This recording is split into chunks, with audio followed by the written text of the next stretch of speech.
हजरत Khubaib को गिरफ्तार कर लिया मक्के वालों ने। उस वक़्त गुर्बत थी इस्लाम पर। मक्के में सारे लोग इकट्ठे हो गए और चौक में फांसी देने लगे हजरत खुबैब को। कहना आसान है, करना बड़ा मुश्किल है। बंदा जेल में उलझ जाए तो मैंने बड़े बड़े सियाने लोग माफिया मांगते देखे, बड़े बड़े लोग कहते देखे हैं कि ये काम बड़ा। कैद तन्हाई बजाते खुद एक मुसीबत है। आपको अकेला रहना पड़ जाए ना, ये लॉकडाउन हुआ है तो लोग नफसियाती मरीज बन गए। अकेले रहना, तन्हा रहना कोई छोटा काम है।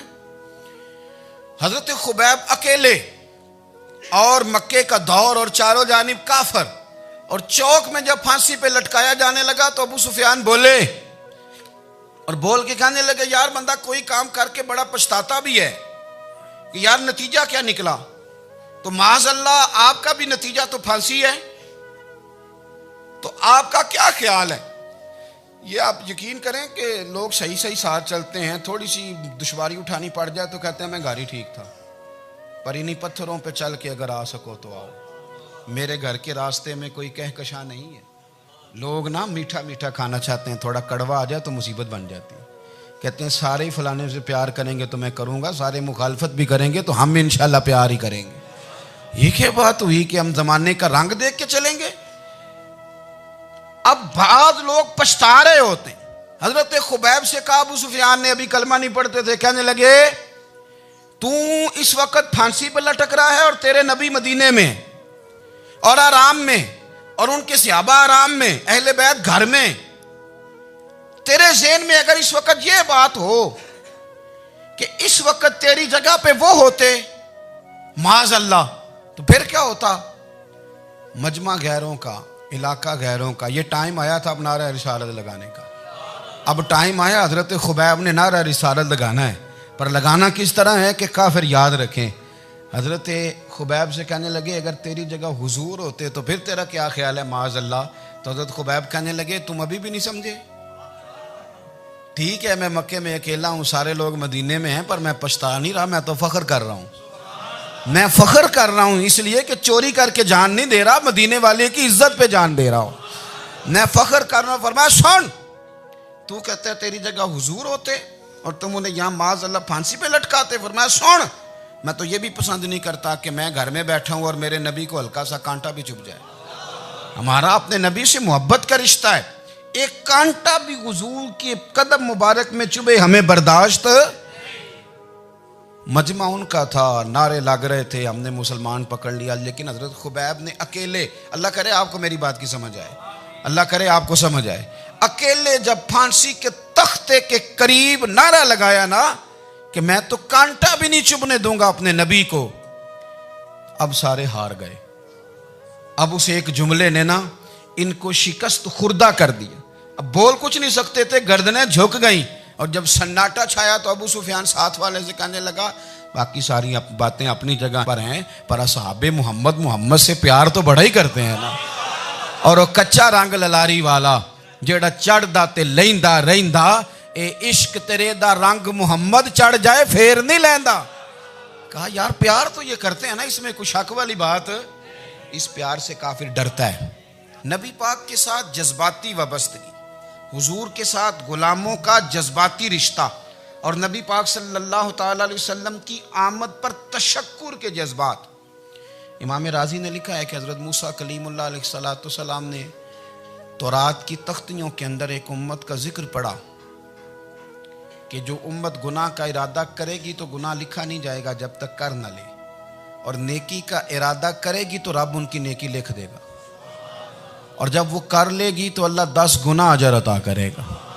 और वो ऐसी उम्मत होगी कि जिनके चेहरे क़यामत के दिन नूर की तरह चमकेंगे, और वो उम्मत होगी जिनकी अल्लाह ताला ज़मीन सारी पाक फरमा देगा, जहाँ नमाज पढ़ेंगे नमाज हो जाएगी। ये तज़किरे पढ़ के तो हज़रत मूसा कलीम अर्ज़ करने लगे अल्लाह ये उम्मत मेरी बना दे। तो रब करीम ने फरमाया कि मूसा नहीं, ये तो मेरे महबूब की उम्मत है। फरमाया ये तो मेरे नबी पाक की उम्मत, हुजूर की उम्मत। अल्लाह अकबर।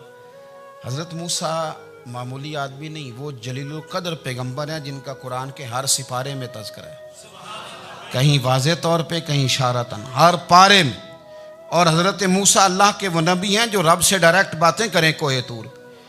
कहा ए मूसा ये उम्मत तो मेरे नबी की है। तो हज़रत मूसा अलैहिस्सलाम अर्ज़ करते हैं, इमाम राजी ने लिखा है, कहते हैं अल्लाह फिर मुझे अपनी नबी की उम्मत में शामिल कर। ओ यार, हमें लोग कहते हैं मिलाद ना मनाओ। जिस उम्मत में आने के लिए हज़रत मूसा ने दुआ मांगी, जिस महबूब की गुलामी के लिए, हमें तो दुआ भी कोई नहीं मांगनी पड़ी। अल्लाह ने फजल से ही मदीने वाले का गुलाम बना दिया।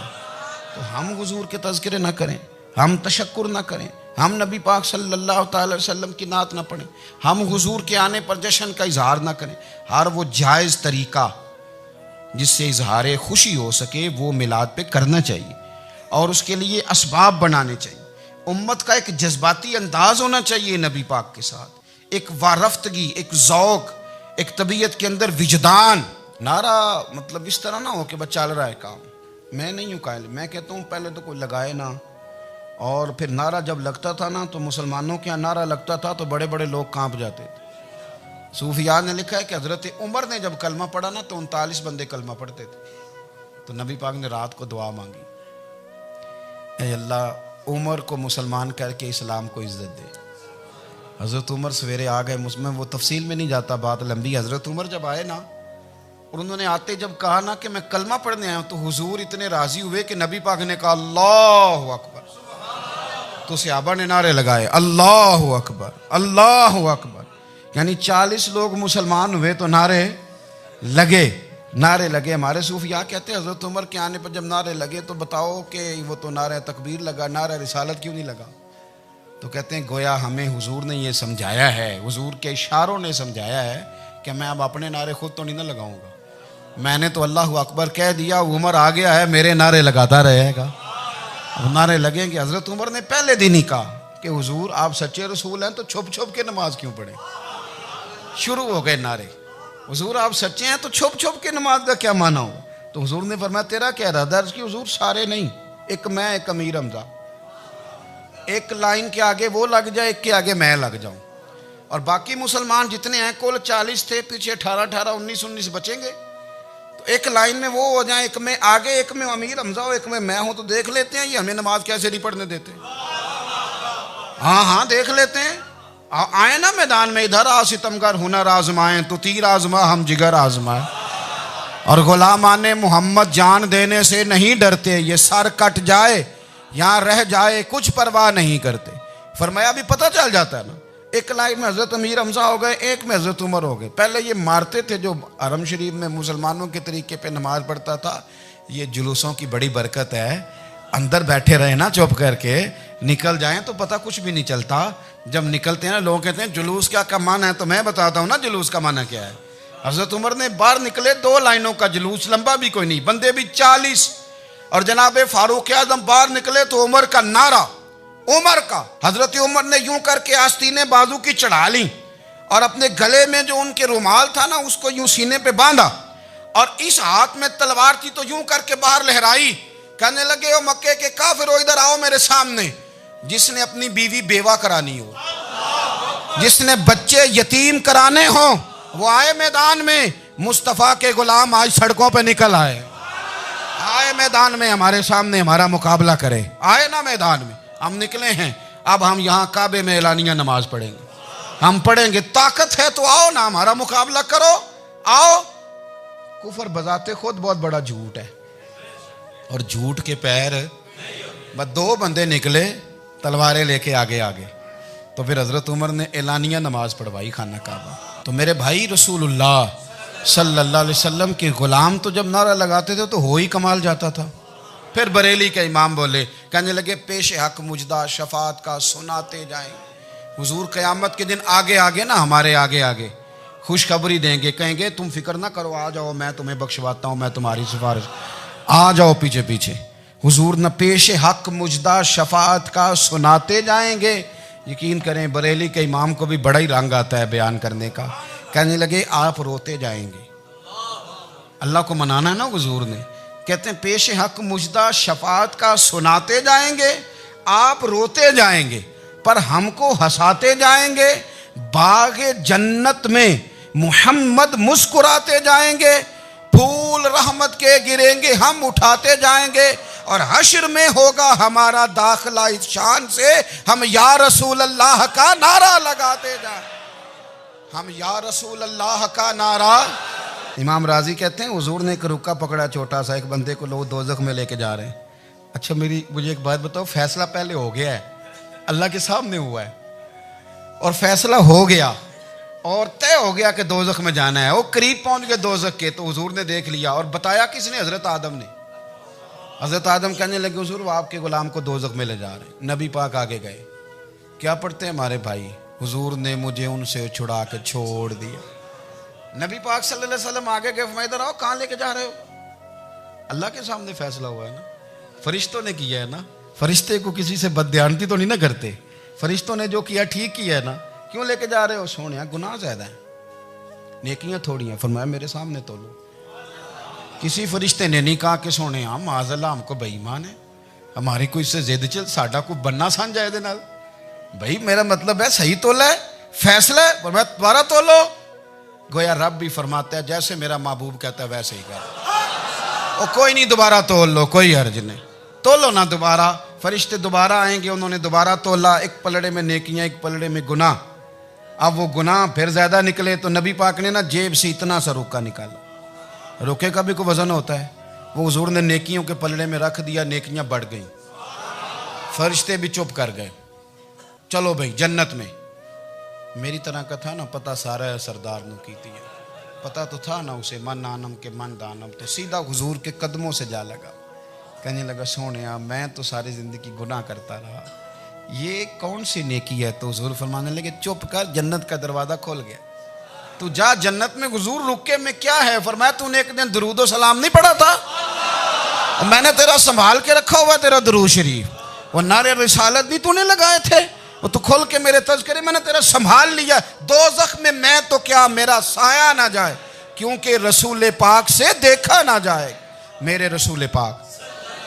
सर और मेरी बात सुनो, मैं भी आपको खाना नहीं खिलाता, लंगर मेरे संगी खिलाते हैं, मेरे दोस्त आपको खाना पेश करते हैं। हर जगह आप जाते हैं तो वहाँ कुछ लोगों की ड्यूटी होती है, लेकिन तिरमिज़ी शरीफ सियासिता की हदीस है। हज़रत अनस ने पूछा था हुजूर क़यामत में कहाँ मिलेंगे? फरमाया हौज़े कौसर पे। हुजूर वहाँ अनस पानी पिलाएंगे कि बिलाल पिलाएंगे कि सुहेब पिलाएंगे? फरमाया नहीं, उम्मत प्यासी आएगी तो मैं अपने दस्ते मुबारक से पानी पिलाऊं। हुजूर वहाँ ना मिले तो फरमाया पुल सिरात पे आना, उम्मत गुजरेगी तो मैं रब्बे सल्लिम की दुआएं करूँगा। तो आला हज़रत फरमाते हैं जब हुजूर दुआ कर रहे हैं तो डरने की ज़रूरत क्या है? खुदा की रज़ा चाहते हैं दो आलम, खुदा चाहता है रज़ाए मोहम्मद, रज़ा अब पुल से वज्द करते गुजरी कि है रब्बे सल्लिम दुआए मोहम्मद सल्लल्लाहु। तो हुजूर वहाँ मुलाकात ना हुई तो फिर इस हदीस को भी ये हदीस मजबूत कर देगी। हुजूर फरमाने लगे फिर मिज़ान अमल पे आ जाना, उम्मत के अमल तोल रहे होंगे और मैं कामयाबी की दुआएं मांग रहा हूँगा। तो जिसके लिए हुजूर दुआ मांगेंगे नाकाम होगा, नाकाम होगा। अपने बच्चों को हुजूर की मोहब्बत सिखाएं, नबी पाक सल्लल्लाहु अलैहि वसल्लम की गुलामी करें। आपका रिश्ता नबी पाक के साथ मजबूत होना चाहिए, आपके ताल्लुकात हुजूर के साथ मजबूत होने चाहिए। और आपने दाएं बाएं नहीं देखना कि प्रोपेगेंडा क्या है, लोग क्या कह रहे हैं। लोगों को देख के जो लोग रास्ता बनाते हैं वो पीछे रह जाते हैं। आपने ये देखना है कि मेरा हुजूर से निस्बत का ताल्लुक मजबूत है, कोई किधर जा रहा है इससे हमें कोई ताल्लुक। इस वक्त आलमी हालात क्या हैं, कौमी हालात क्या हैं, मुआशी हालात क्या हैं, जर्नलिस्ट क्या कह रहे हैं फलाने के, हमें इससे गरज नहीं है। हमें तो इतना पता है कि हमने अपने नबी को राज़ी करना है। तो इसलिए खूबसूरत महाफिल का जिक्र करें, खूबसूरत दुरूद शरीफ पढ़ें।